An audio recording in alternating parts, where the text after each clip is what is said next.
The Story of Bristol United, Episode 5, Social Experiments. So I think on this episode we're going to cover the social media side and what we've set up as a club, because we've got obviously a lot of avenues open, what we've opened to all different kinds of things with, which will cover our all social media side of the club. So any of you two want to start in terms of talking through what we did and what we did? Started with the basics, didn't it? So your Twitter, your Facebook, Instagram. Instagram was quite late actually, wasn't it? I think it was Twitter and Facebook was the first original two we had on it. And then we moved on to the TikTok, the Instagram, and YouTube. YouTube obviously being a big one for us now, which wasn't a thing. It wasn't even a thing even in discussion, was it really? No. How do we put ourselves on YouTube? Well, there's a lot more to it than just registering and putting yourself on it. Yeah. But you were quite active, like I'm saying you because it started before I come, so you were already quite active through Twitter and Facebook anyway, weren't you? Well, I think this was just trying to do things a little bit differently in terms of up to what we see mostly through Twitter and that with football, non-league football sites. But it was just trying to do something to make us stand out and do something a bit different when it. So it rather than just sort of post results and man in a match and whatever it was like leading up to the build up of games, certain little things, just trying to wherever we could come up with different ideals when it to put us in and to sort of promote the club and promote the name. And that was as simple as that, really, in terms of... And obviously trying to make everything sort of as professional as we could. Yeah. Wasn't it? Like, like you said, new club and trying to grow the club over like the coming years and stuff. You gotta go out there and do different things, and obviously some people laugh at it and you get the odd comment here and there, but it is what it is, isn't it? Why not do it like that? Like you said, it's... What was the original idea? Obviously, me not being involved at the start. What was the original sort of? What did you want to gain from going on Facebook and Twitter? Was there a gain goal? Or I think one of them was reputation. Yeah. Certainly getting that sort of club like a reputable name of actually, because I mean there's apps out there where you could do basic put a badge in and this badge, and for me it was just like pretty much the same. You're looking at all the posts, it was just the same. So just thought, obviously, like coming from like a business background, you see things a little bit differently if you never had that background. And I thought it's the difference between now and 15 years ago, 20 years ago, to do the kind of marketing what we do, we'd have been paying probably a couple of grand a month for a company. It's never impossible years ago. Yeah. So is all within our remit. We've seen that big change in social media and business, haven't we, over the last especially the last 5-10 years. But and for me, it was, why not run? We're not just a football club. It was always going to be about a business. Yeah. And the business is the football club.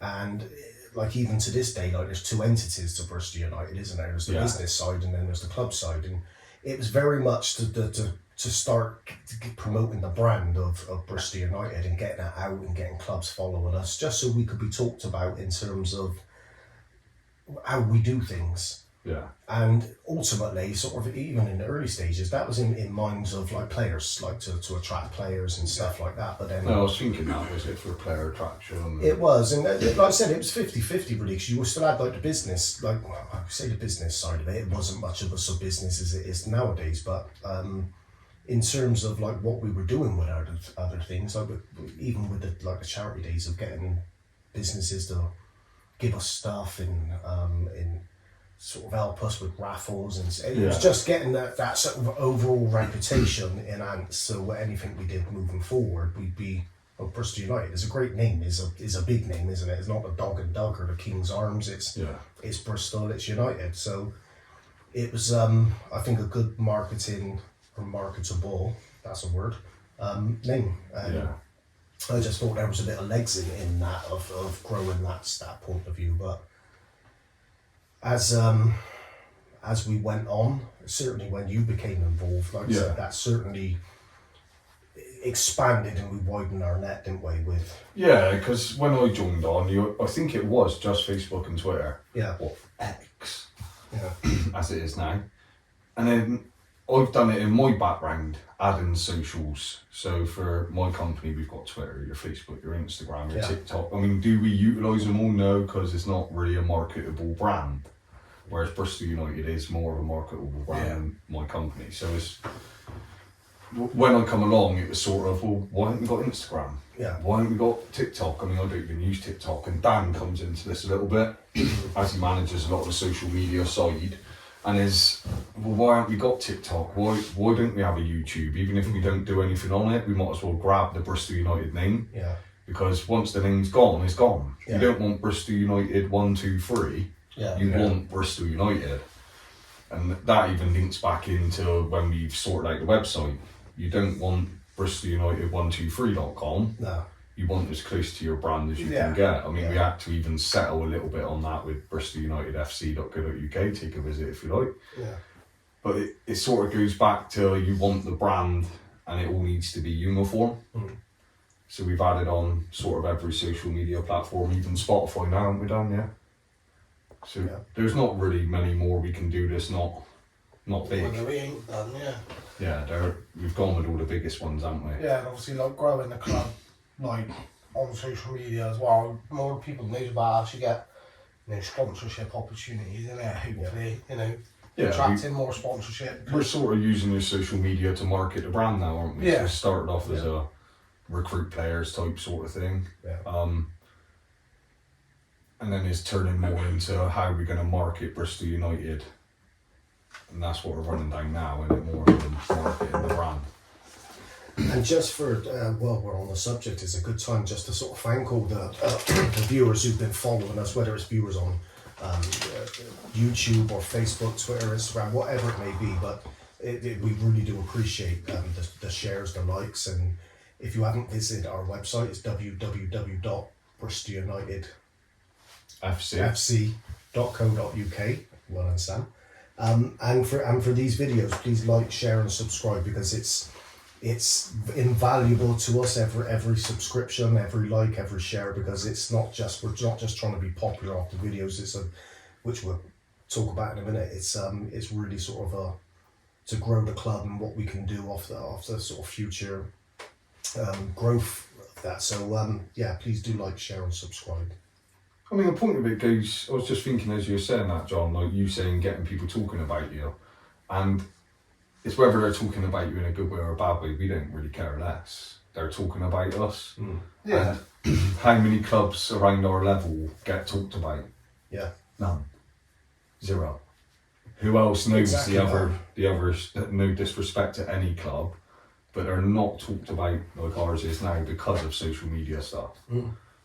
Whether that's a good or a bad way, we're noticed.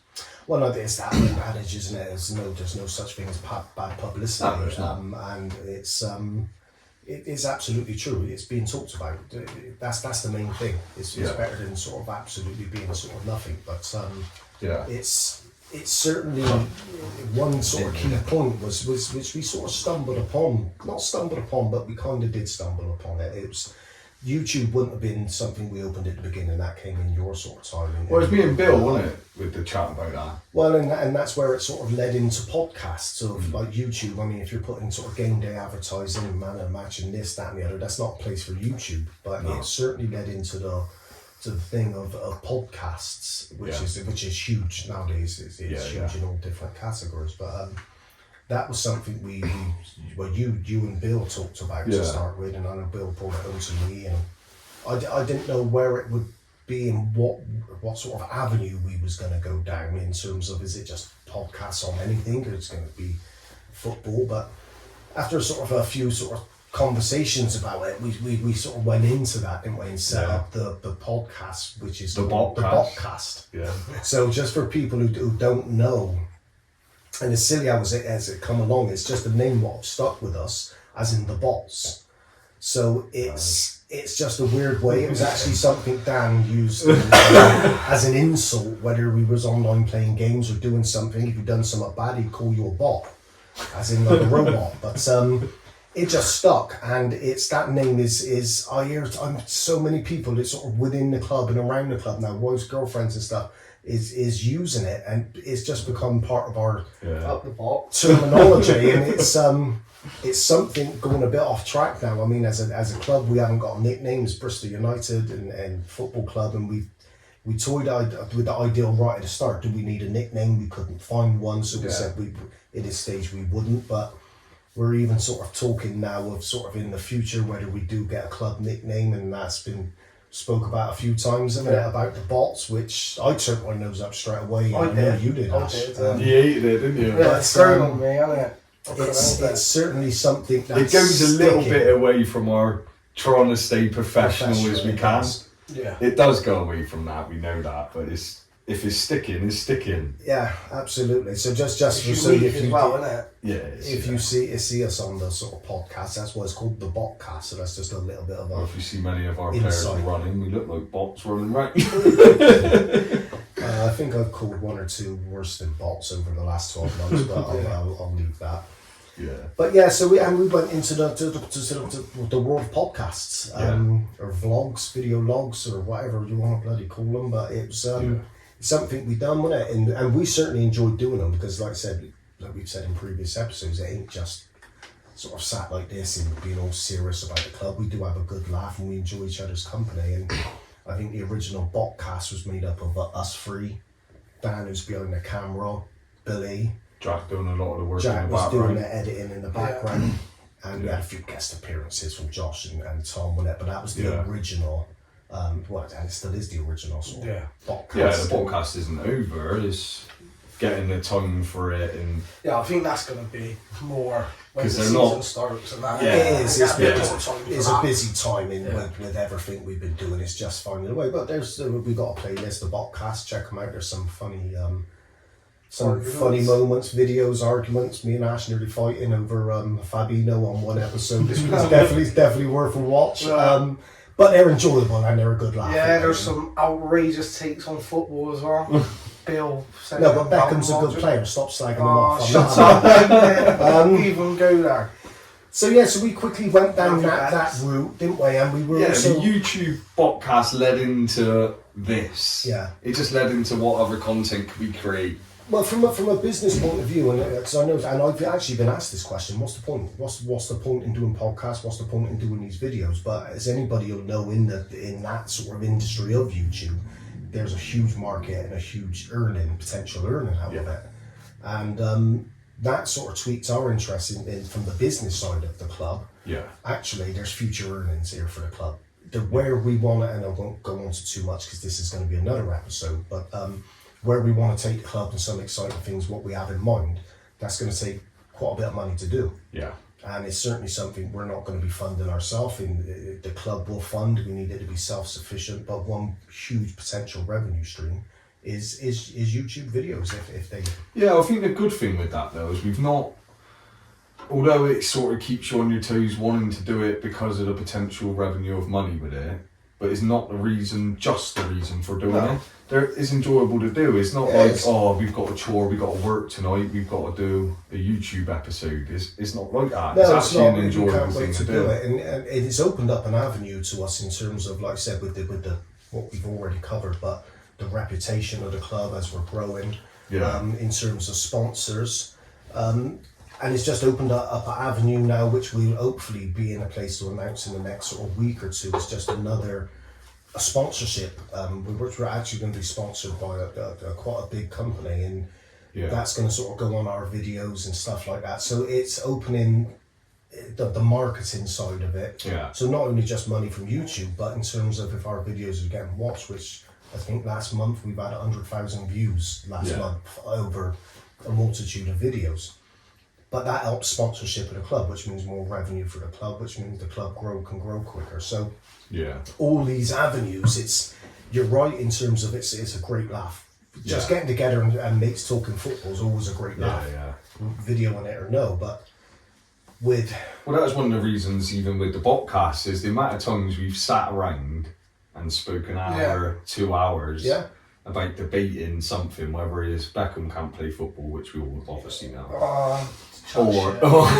Or if it's Beckham on fast, or all Beckham could do was pass, or if Beckham was overrated, or see our first. There's obviously a lot of Beckham to talk about, but we also We also talked about a lot of other football without the video on. Yeah, Camera rolling. That's what you said about it not being a chore. You think when we've recorded an episode of the Botcast, we've spoke about as much for as long off camera than we did before or after in breaks. That's right. And Well, stuff. it's every group of mates in every pub and every living room, whatever it is. It's if you're into football, there's a world of talk there, and it's something that'll never change. It's always been, and it'll always be. But and it sort of got us looking at it's a new board of free.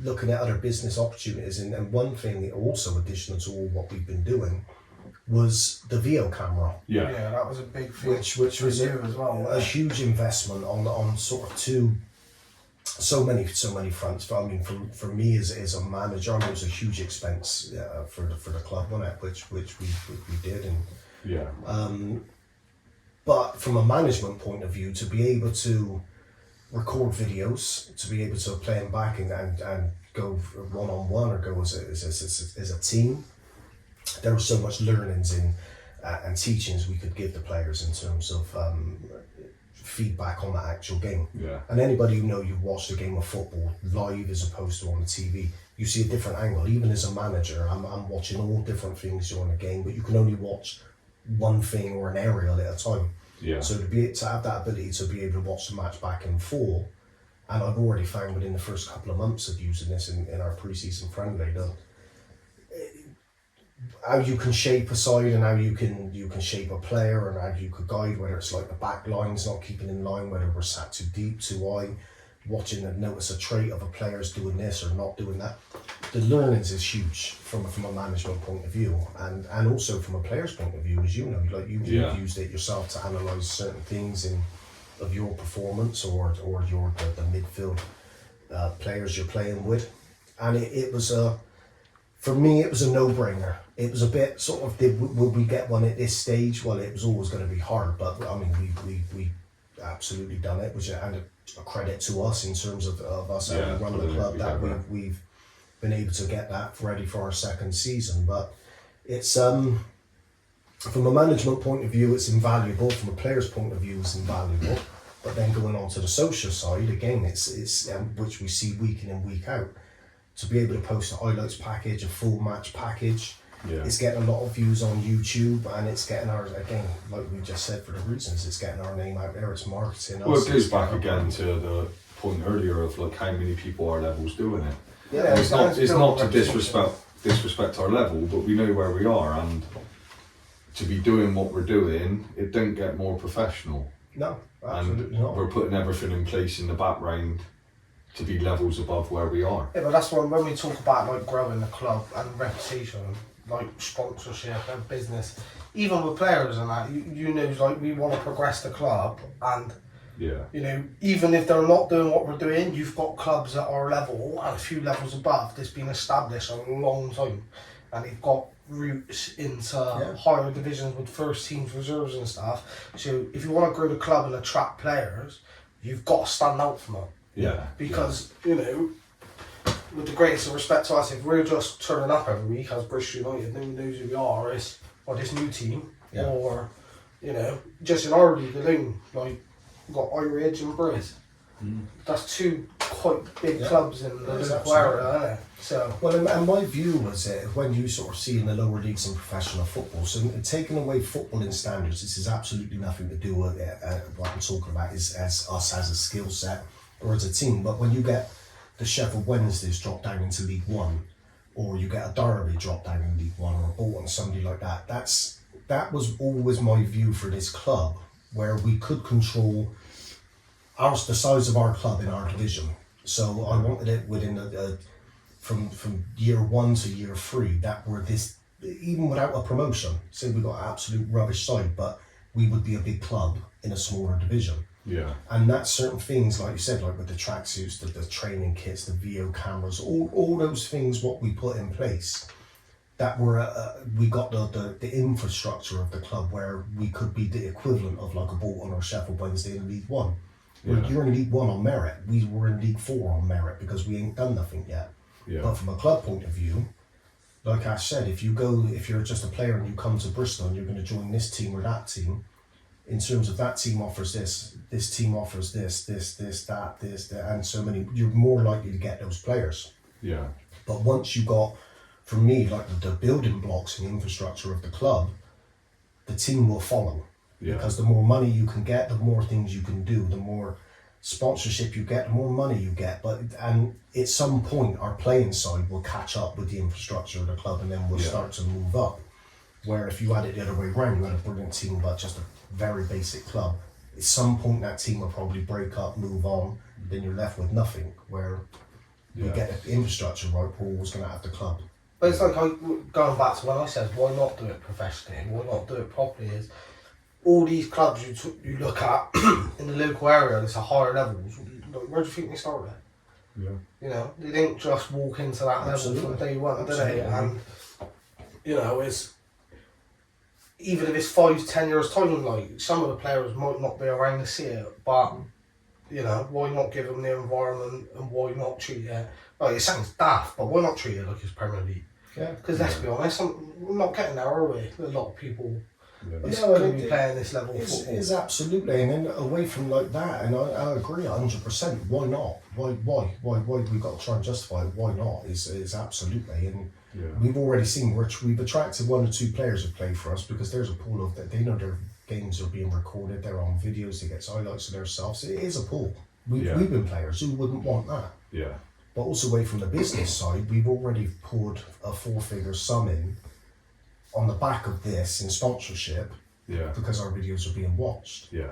So, like, in terms of, it goes hand in hand in terms of, like I said, from the footballing side, because we can't just be all business. We're a football club, we have to get the football side, but it goes hand in hand. And like I said, already at the moment, we're okay with the sponsorship. We wouldn't have had that sponsorship, and it's a 4-figure sum. That would be, we wouldn't have even be able to. No, it's one of the things when I joined one of the social following, it was straight away, do we look at putting a sponsorship package together? I think it's one of the first things I discussed, wasn't it? Not one of, but it was part of the things I discussed. And it was, before we sort of market ourselves to a potential sponsor, we've got to go to them with something. It can't be we've got 20 likes on Facebook. Yeah. I could create 20 Facebook profiles and like myself to make that. So it's how do we, to market the club, we need to build a big social following. And is it as big as we want to be? No, but we've only been really pushed the past couple of months, not long. 6 months, if that. I mean, the YouTube side's been a couple of months. Yeah, and obviously it goes back like a couple of months ago, like, we won't name one, but, you know, that thing I shared with you two, wasn't it? There was another local club that's been going longer than us, advertising for their sponsorship with their social media numbers and that, and we blew them out of the water. Already? Blew them out of the water with it, so it shows that the growth's there. And well, it's only just beginning. Yeah, and if you keep pushing it, who knows where it's going to take you. But I mean, you're so active with the social side, because John was doing 100% of it. Yeah. He was, wasn't he? All the sort of all the video editing, all the posts going on Facebook. So you're releasing a team sheet while thinking, I need to sort out the posts. We even brought Dan in to cover a lot of the social media now to help out, because it's already become not too much, but a lot to do. But it is too much to do. And then, I mean, the board of 3, which we've quickly gone one season from me and you, Ash, doing everything. We're now a board of 3, and then we also got Dan, who's the social sort of media manager who deals with it and helps with that. You've got Jack who's joined us as well in terms of the edit and stuff. So already our team of 2 has become a team of 5. We're not even kicked off the second season. Yeah. So it's a massive success, and like I said, I mean, 100,000 views last month. Over various videos. I mean, what a start! And we're only at the very beginning, and we'll probably look back in some of the content. Even potentially this video we're doing now will look amateurish in years to come. I hope it does. I've looked back at some of our originals thinking, oh my god, it's very, already improved, hasn't it? I watched the very first Botcast the other day, and I was like, bloody hell, what a fucking difference it is. Well, and you ain't gonna get to. We got to go on that journey as us as a club and whatever it may be, and certain things like the 20 questions. We can do silly videos. We can do shorts on YouTube, which is really popular, of players getting blasted in the.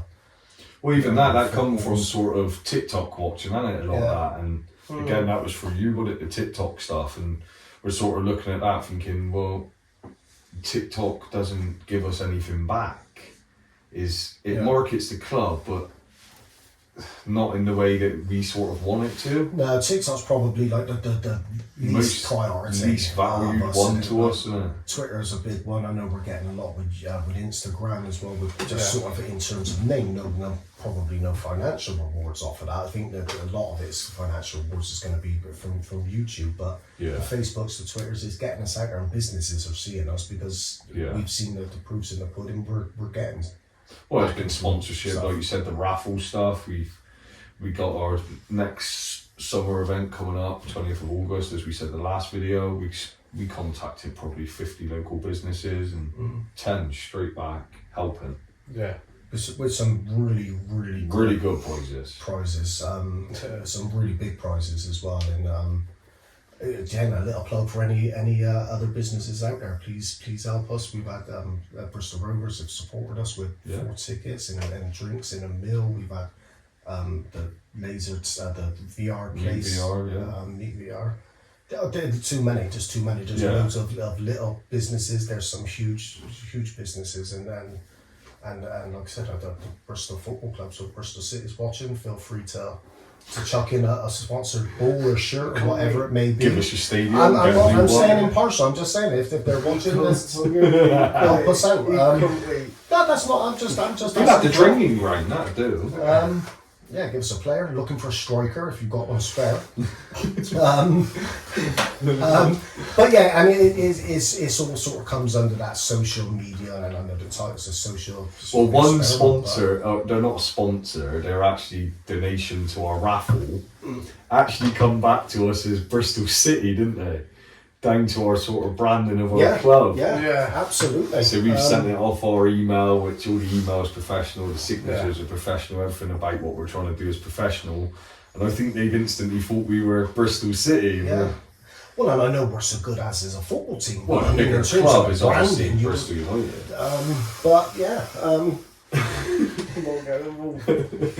But in terms of, like, all jokes aside, that's what we've aimed at. Why would we not try and act like Bristol Rovers or Bristol City or Everton or Liverpool? Like, why would you try to do things in fear? We always try to do it to the sort of best of our abilities and the maximum we could get. And like I said, we will get better. But it's a social experiment. That's the name of the episode. But it's definitely worked in the first 12 months, and we've seen a real sort of spurt of growth the last 2 or 3 months with it. Long may it continue, but again, it's trying to get the content right. What's good for people to watch, and for people to keep returning and watching our videos. So please continue and support us. But I think that was.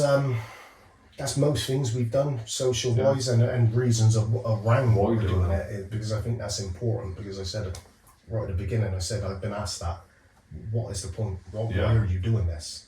And it was absolutely, it's not just us messing around on the light side. It's there's real reasons and real rewards so far. So that's another episode done. We'll see you all on the next episode.